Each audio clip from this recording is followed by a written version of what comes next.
Class 12-এ আজকে আমি ষষ্ঠ অধ্যায় দ্বিতীয় পাঠ, যেটা দ্বিতীয় বিশ্বযুদ্ধ এবং উপনিবেশ সমূহের ইম্পর্টেন্ট প্রশ্ন আছে, সেগুলো আমি আলোচনা করব।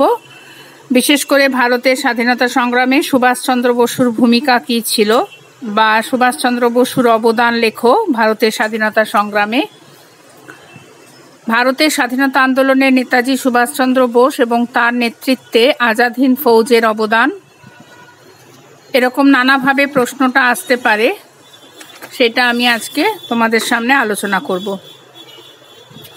ভারতের স্বাধীনতা আন্দোলনের ইতিহাসে যার নামটি এক বিশাল জ্যোতিষ্কের মতো চিরদিন থাকবে, তিনি হলেন সুভাষচন্দ্র বসু।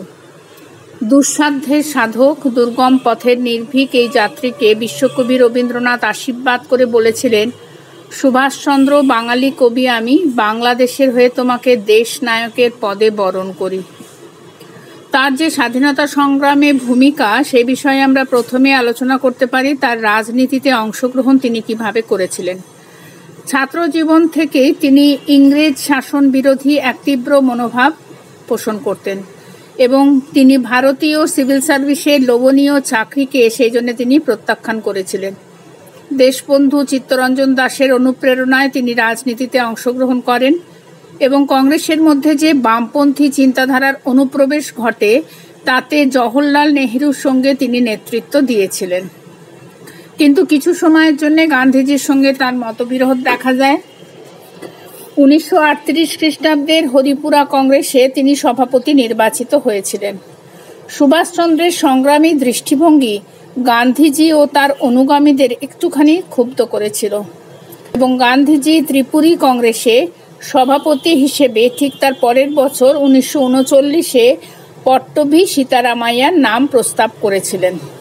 কিন্তু সুভাষচন্দ্র এই দ্বিতীয়বার সভাপতি নির্বাচিত হন। এতে বয়স্ক বা প্রৌঢ় যাই বলো তোমরা, সেই গান্ধীজির সাথে একদম নবীন সুভাষচন্দ্রের যে সমর্থকদের মধ্যে সহযোগিতা না করার সিদ্ধান্ত নেয়, যে গান্ধীজি তার সমর্থকরা সুভাষচন্দ্রকে সহযোগিতা করবে না। ফলে সুভাষচন্দ্র একটু মনোদুঃখ হয়েছিল এবং তিনি সভাপতির পদ ত্যাগ করেছিলেন এবং জাতীয় আন্দোলনকে আরও গতিশীল এবং সংগ্রামমুখী করে তুলতে তিনি সেই কংগ্রেস থেকে বেরিয়ে এসে ফরওয়ার্ড ব্লক নামে একটি নূতন দল তৈরি করলেন। তারিখটি হচ্ছে 22শে জুন 1939। ফলে সুভাষচন্দ্র কংগ্রেস থেকে বেরিয়ে এলেন। এইবার আমরা দেখতে পাচ্ছি ইতিমধ্যে 1939-এ 1 সেপ্টেম্বর দ্বিতীয় বিশ্বযুদ্ধ শুরু হয়ে গেছে। সুভাষের এই যুদ্ধবিরোধী মনোভাবে উদ্বিগ্ন হয়ে ব্রিটিশ তাকে ভারত রক্ষা আইনে গ্রেপ্তার করেন। তারিখটা হচ্ছে 2 জুলাই 1940। অর্থাৎ তিনি যখন জুন মাসে দল গঠন করলেন, ঠিক তারপরেই ব্রিটিশরা বুঝতে পারল যে এই সময় কংগ্রেসটা তেমনভাবে আন্দোলন করছে না, কিন্তু এই যুবকটির মধ্যে একটি অন্যরকম মনোভাব তারা লক্ষ্য করেছিল। সেই জন্যে তাকে তারা গ্রেপ্তার করে এবং মুক্তির দাবিতে সুভাষ কারাগারের মধ্যেই আমৃত্যু অনশন করেন। বলে, আমার তো কোনো দোষ নেই, আমি আমার দেশের যুদ্ধবিরোধী, যাতে ব্রিটিশদের সাথে কোনো রকম সহযোগিতা না করে ভারত, সেই জন্য আমি আন্দোলন করেছিলাম, আমি তো আমার দেশের হয়ে লড়েছিলাম। এর ফলে তখন তাকে 2 জুলাই 1940-এ গ্রেপ্তার করা হলো। তিনি কিন্তু অনশন শুরু করলেন। স্বাস্থ্যের অবনতি দেখে পুলিশ তখন ঠিক করলো তাকে আর কারাগারে রাখা যাবে না, তাকে নিজের বাড়িতে কোয়ারেন্টাইন, তোমরা যেমন আইসোলেশন বলো না, এখন তোমাদের কাছে ওই ভাষাটা খুব পরিচিত, যে আমরা নিজেরা নিজেদেরকে কোয়ারেন্টাইনে রেখেছি, আইসোলেশন করে দিয়েছি, ঠিক এনাকেও বাড়িতে ব্রিটিশের কড়া পাহারায় তাকে রাখা হয়েছিল অন্তরীণ করে। এলগিন রোডের যে বাড়িটি আছে সুভাষচন্দ্র বসুর, সেখানে 5 ডিসেম্বর 1940-এ। কিন্তু ব্রিটিশের কড়া পাহারা এড়িয়ে জিয়াউদ্দিন বলে এক মুসলিমের ছদ্মবেশে সুভাষচন্দ্র 17 জানুয়ারি 1941 তিনি দেশ ত্যাগ করলেন এবং তিনি চিন্তা করেছিলেন যে ইংল্যান্ডের বিরোধী যেসব দেশগুলি আছে, জার্মানি, ইতালি, জাপান, রাশিয়া, এদের সাথে তিনি বন্ধুত্ব করতে চেয়েছিলেন, করে তিনি ইংল্যান্ডকে বশে আনতে চেয়েছিলেন, যাতে ভারত থেকে তাদেরকে চলে যেতে বাধ্য করা হয়।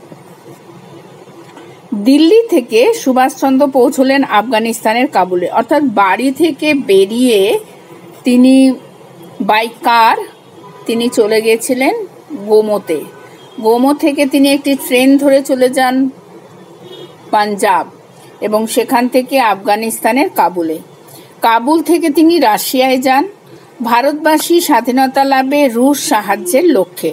কিন্তু রুশ প্রধান সেই সময় স্ট্যালিন রাশিয়ার ওপর জার্মানির সম্ভাব্য আক্রমণের পরিস্থিতিতে ইংরেজদের সাথে একটু মিত্রতা করার চেষ্টা করেছিলেন।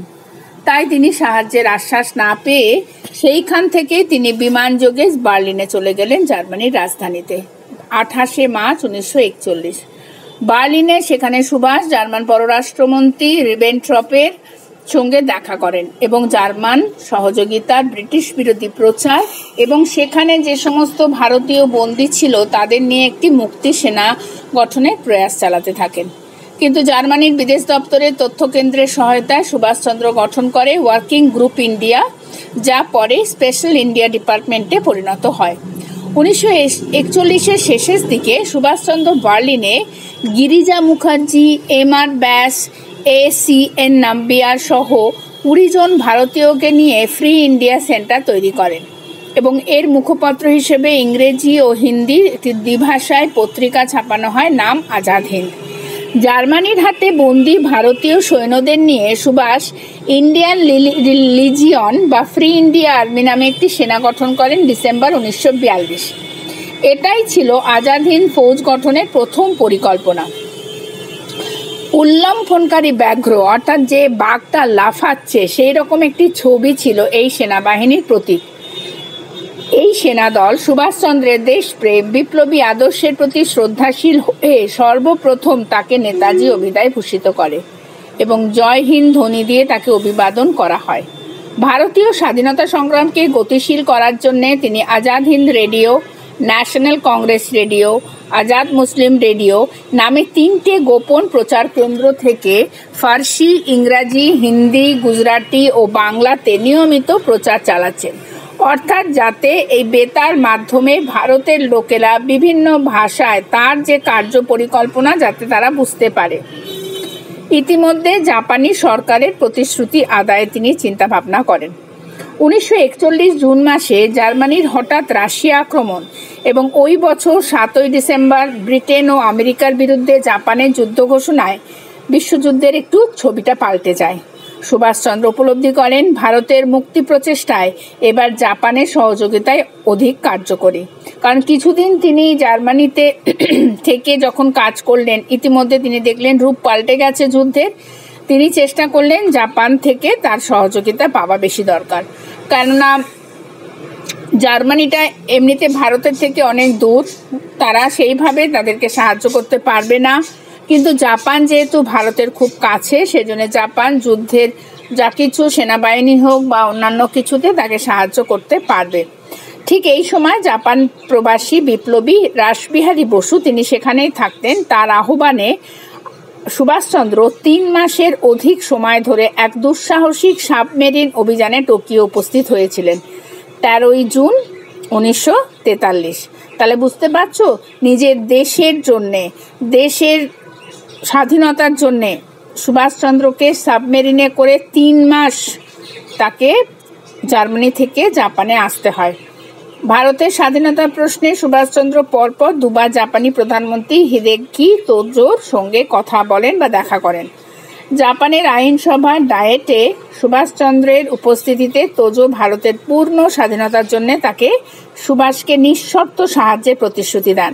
কেননা জাপানের সাথে ইংল্যান্ডের সম্পর্ক ভালো নয়, সেই জন্য জাপানও ভাবছে ভারত যদি আমাদের সাথে থাকে তাহলে আমরা এই হিসেবে ইংল্যান্ডকে অনেকটাই পরাদস্ত করতে পারবো। স্বাধীনতা সংগ্রামে জাপানি সরকারের সর্বতোভাবে সাহায্যের প্রতিশ্রুতি নিয়েই সুভাষচন্দ্র সিঙ্গাপুরে যান এবং সেখানে তিনি আজাদ হিন্দ সরকার প্রতিষ্ঠা করেন। সিঙ্গাপুরে 4 জুলাই রাসবিহারী সুভাষচন্দ্রের হাতে তার প্রতিষ্ঠিত ইন্ডিয়ান ইন্ডিপেন্ডেন্স লীগ বা INA ভারতীয় স্বাধীনতা সংঘের দায়িত্বভার অর্পণ করেন। 25শে আগস্ট নেতাজি আনুষ্ঠানিকভাবে আজাদ হিন্দ ফৌজের সর্বাধিনায়কত্ব গ্রহণ করেন। 21শে অক্টোবর আজাদ হিন্দ সরকার নামে এক অস্থায়ী ভারত সরকার প্রতিষ্ঠা করা হয়। এরপর আজাদ হিন্দ সরকার ব্রিটেন ও মার্কিন যুক্তরাষ্ট্রের বিরুদ্ধে যুদ্ধ ঘোষণা করে এবং এই সমস্ত সাহায্য সহায়তা নিয়ে তিনি দিল্লি অভিযান করেন। 1944 খ্রিস্টাব্দে 4 জানুয়ারি নেতাজি রেঙ্গুনে তার সামরিক দপ্তর স্থাপন করেছিল। ইতিমধ্যে আজাদ হিন্দ ফৌজ 5টি ব্রিগেডে বিভক্ত হয়ে যায়: Gandhi brigade, Azad brigade, Nehru brigade, Subhash brigade এবং ঝাঁসির রানী ব্রিগেড। সুভাষচন্দ্র সেনাদলের সামনে ধ্বনি দেন, দিল্লি চলো। এই আওয়াজ সেই সমস্ত সেনাবাহিনীকে কিন্তু ভারতবর্ষ জয়ের জন্যে, সেই আন্দোলনে নামার জন্যে এক সাংঘাতিকভাবে কাজ করে দিয়েছিল। জাপানি নেতৃবৃন্দের সহযোগিতায়, নেতাজির বলিষ্ঠ নেতৃত্বে এবং উজ্জীবনী মন্ত্রে দীক্ষিত হয়ে তিনি প্রবল বিক্রমে যুদ্ধ চালিয়েছিলেন এবং তারা মণিপুরের কোহিমা শহর 6 এপ্রিল 1944 দখল করে আমাদের ভারতের যে জাতীয় পতাকা উত্তোলন করে রাজধানী ইম্ফল দখলের জন্য অগ্রসর হয়। শেষ পর্যন্ত দ্বিতীয় বিশ্বযুদ্ধে জাপান তথা অক্ষশক্তির পরাজয় যখন আসন্ন হয়ে পড়ল, আজাদ হিন্দ সেনাদল দিল্লি পর্যন্ত পৌঁছাতে ব্যর্থ হয়, কারণ জাপান সেই সময় পিছু হাঁটতে শুরু করে এবং সুভাষচন্দ্রকে সেইভাবে সাহায্য করতে তারা পারে না। সুভাষচন্দ্র তার আজাদ হিন্দ ফৌজে নিঃস্বার্থ আত্মত্যাগ ও সংগ্রাম তাৎক্ষণিক বিচারে ভারতকে স্বাধীন করতে পারেনি সত্য, কিন্তু তার যে পরিকল্পনা, দেশপ্রেম, আদর্শ, আত্মত্যাগ অবশ্যই স্বাধীনতা অর্জনের পথকে প্রশস্ত এবং সুগম করেছিল, এ বিষয়ে কোনো সন্দেহ নেই। আজাদ হিন্দ সেনারা দিল্লি পর্যন্ত পৌঁছতে পারেনি ঠিকই, কিন্তু ভারতের স্বাধীনতা আন্দোলনে তাদের অবদান চিরকাল সোনার অক্ষরে ভারতের ইতিহাসে লেখা থাকবে। অর্থাৎ আমরা দেখতে পেলাম যে সুভাষচন্দ্রের যে অবদান এই আজাদ হিন্দ বাহিনীর পরিপ্রেক্ষিতে, তিনি নিজে দেশ ত্যাগ করলেন, তিনি বিদেশে সাহায্য লাভের জন্য রাশিয়া, জার্মানি এবং জাপানের সহায়তায় তিনি তার কাজকে এগিয়ে নিয়ে গেছিলেন এবং আজাদ হিন্দ সরকার, এক নতুন আজাদ হিন্দ সরকার তৈরি করে তিনি দেখিয়ে দিলেন ভারতবর্ষ কিন্তু পরাধীন থাকলেও তারা কিন্তু এরকম সরকার প্রতিষ্ঠা করতে সক্ষম। আমরা কিছুটা দেখি যখন ওই রেঙ্গুন থেকে কিভাবে ভারতে অভিযান করেছিল আজাদ হিন্দ বাহিনী, সেটা আমরা একটু লক্ষ্য করব। নেতাজি রেঙ্গুনে তার প্রধান সামরিক দপ্তর গড়ে তুলেছিল এবং সেখান থেকে তার বহু আকাঙ্ক্ষিত ভারত অভিযান শুরু করে। বীর আজাদ হিন্দ সেনারা তাইপং থেকে যাত্রা শুরু করে পাহাড়, পর্বত, নদী টপকে প্রায় 400 মাইল হেঁটে ভারত সীমান্তের দিকে পাড়ি দেয়। কক্সবাজার থেকে 50 মাইল দূরে মৌডক নামক স্থানে ব্রিটিশ ঘাঁটি লক্ষ্য করে তারা আক্রমণ চালায়। ক্যাপ্টেন সুরজমলের নেতৃত্বে আজাদ হিন্দ সেনারা মৌডক জয় করেছিল। অবশেষে কোহিমা পর্যন্ত এসে তারা সেখানে জাতীয় পতাকা উত্তোলন করেছিল। এই সময় জাপান যেহেতু মিত্র শক্তির কাছে আত্মসমর্পণ করেছিল আগস্ট 1945, আমরা জানি সেই সময় যে হিরোশিমা এবং নাগাসাকিতে যে বোমা বিস্ফোরণ হয়েছিল, আমেরিকা অ্যাটাক করেছিল জাপানকে। তো যাই হোক, সেই হিসেবে আমরা দেখতে পাচ্ছি সেটা দ্বিতীয় বিশ্বযুদ্ধের ঘটনা। আমরা পরে আবার তার যখন বিস্তারিত বিবরণ পড়ব সেটা দেখব, কিন্তু এখানে জাপানিদের দ্বারা তখন তাদের অস্ত্র এবং খাদ্য সরবরাহ বন্ধ হয়ে যায়, ফলে আজাদ হিন্দ সেনারা অস্ত্র ত্যাগ করতে বাধ্য হলো। তার মানে এই চরম আত্মত্যাগের মধ্যে দিয়ে তিনি ভারতবাসীর স্বাধীনতা ফিরিয়ে আনার চেষ্টা করেছিল। তাই গান্ধীজি তাকে বলেছিলেন, যদিও আজাদ হিন্দ ফৌজ আশু লক্ষ্যে পৌঁছতে পারেনি, তবু তারা এমন অনেক কিছু করেছেন, সেজন্য তারা গর্ববোধ অবশ্যই করছেন। এখানে একটি ঘটনা আমরা দেখতে পাই যে আজাদ হিন্দ সেনাদের আত্মসমর্পণের পর নেতাজির দিল্লি দখল অধরা থেকে যায়, কিন্তু তিনি না ভেঙে পড়ে দু চোখে এক নূতন স্বপ্ন নিয়ে বার্মা, এখনকার মায়ানমার থেকে সাইগানে পৌঁছন।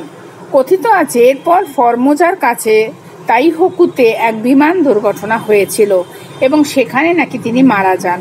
যদিও ভারতবাসী একথা আজও বিশ্বাস করে না, সিঙ্গাপুরে আজাদ হিন্দ সেনাদের অবদানকে স্বীকার করে যে স্মৃতিফলক স্থাপন করা হয়েছে তাতে ঐক্য, ইত্তেফাক, বিশ্বাস, ইতমাদ, আত্মোৎসর্গ, কুরবানি শব্দগুলি উল্লিখিত আছে।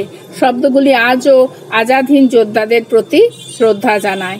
আমরা জানি হিন্দুস্তান স্ট্যান্ডার্ড যে ইংলিশ পেপার ছিল সেই সময়, সেখানে মিস্টার সুভাষচন্দ্র বোস ডেড এই কথা বলে যে একটি এয়ার ক্র্যাশে তিনি মারা গেছেন, সে পেপারে সেটি ছাপানো হয়।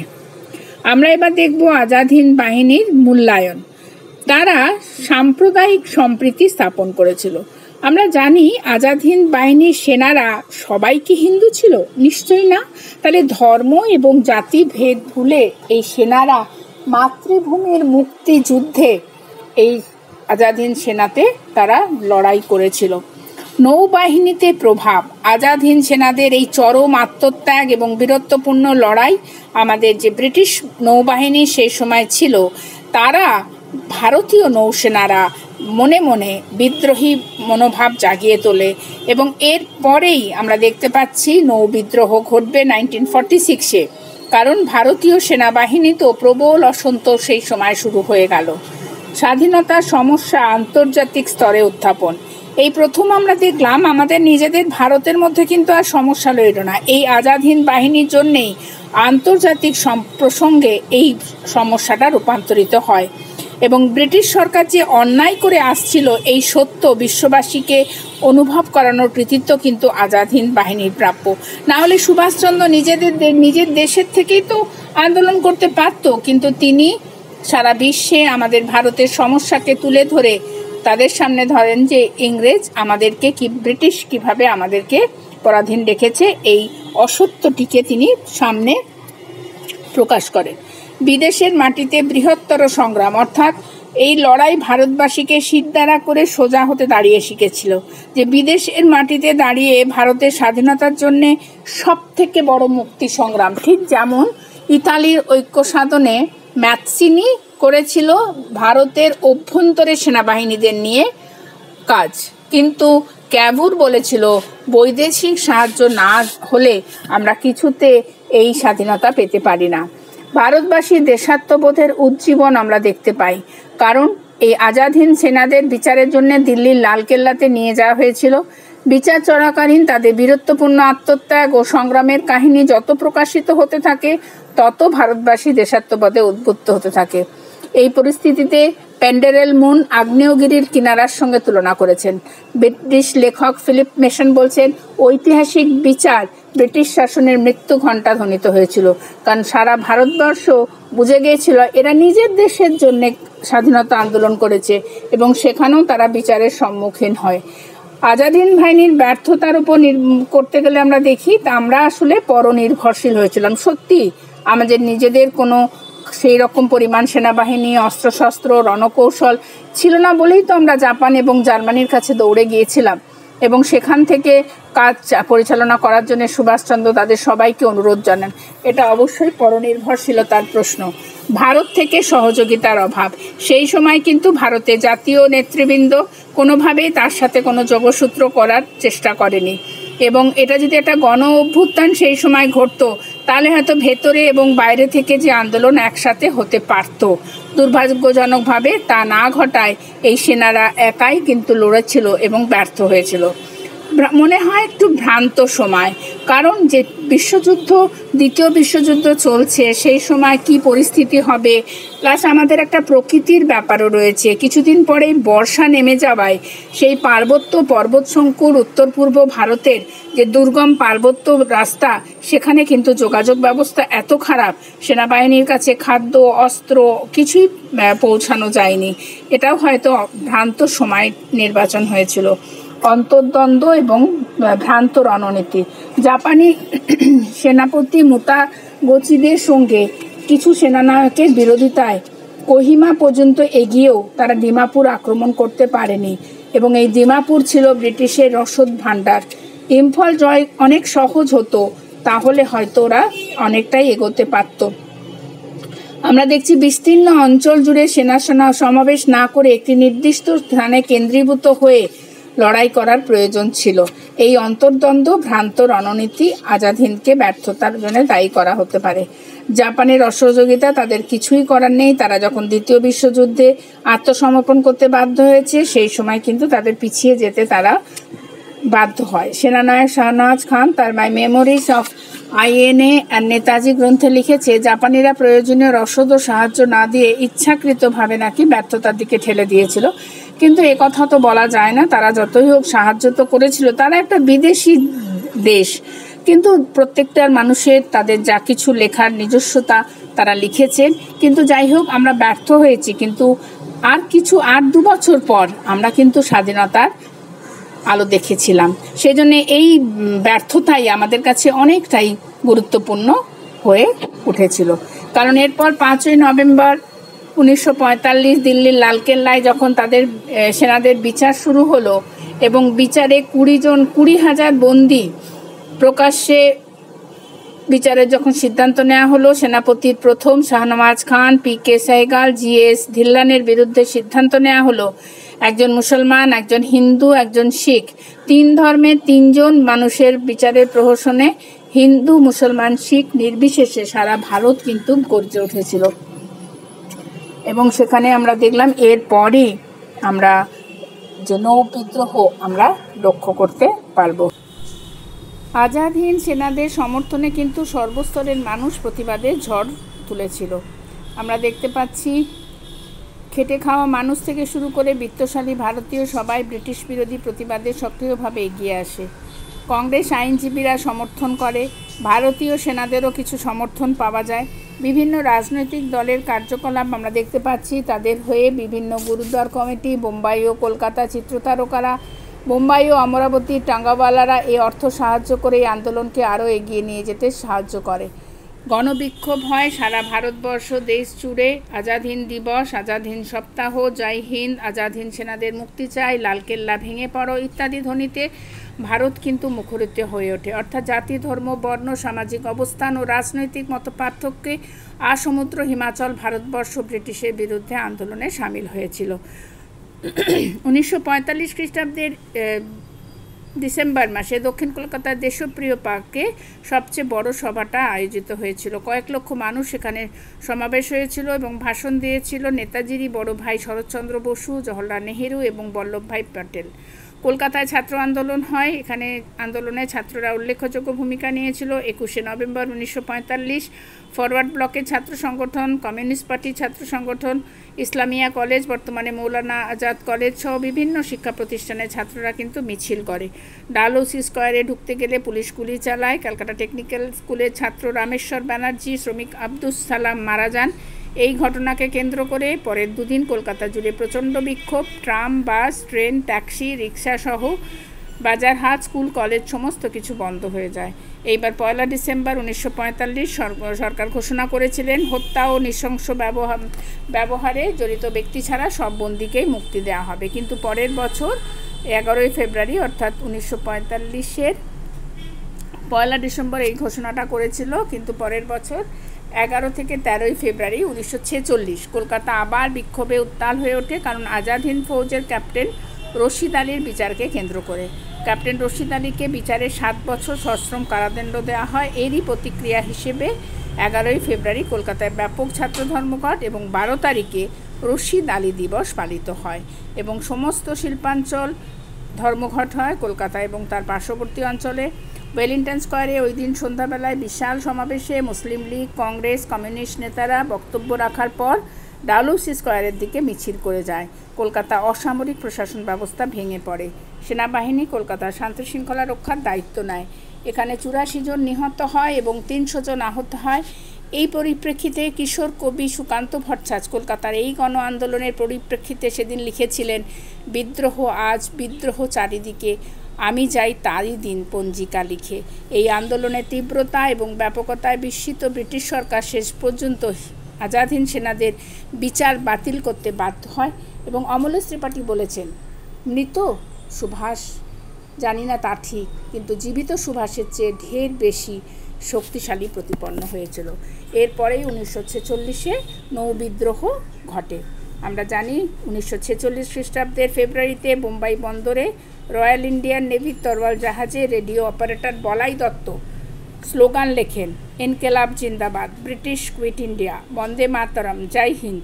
এই অপরাধে নৌ কর্তৃপক্ষ বলাই দত্তকে পদচ্যুত করে।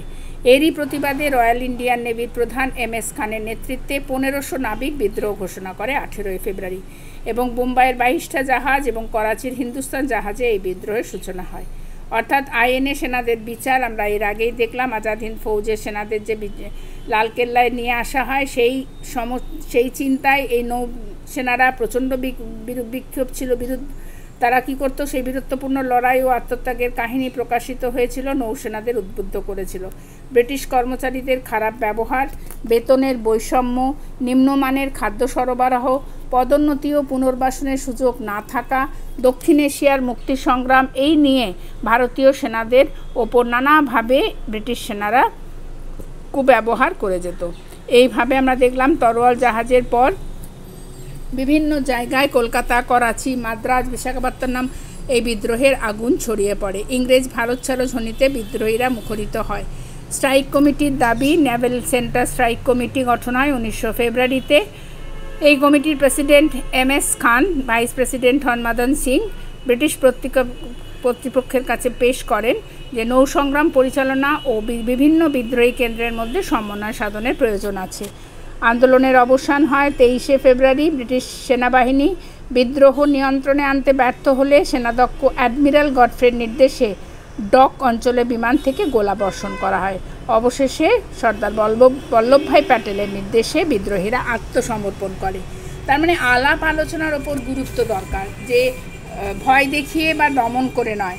ব্রিটিশ ভীতির অবসান, হিন্দু মুসলিম ঐক্য সাধন, এর ফলে নৌ বিদ্রোহের জন্যেই ব্রিটিশ প্রশাসন শীঘ্রই ক্যাবিনেট মিশন বা মন্ত্রী মিশনকে ভারতে পাঠাতে বাধ্য হয়েছিল।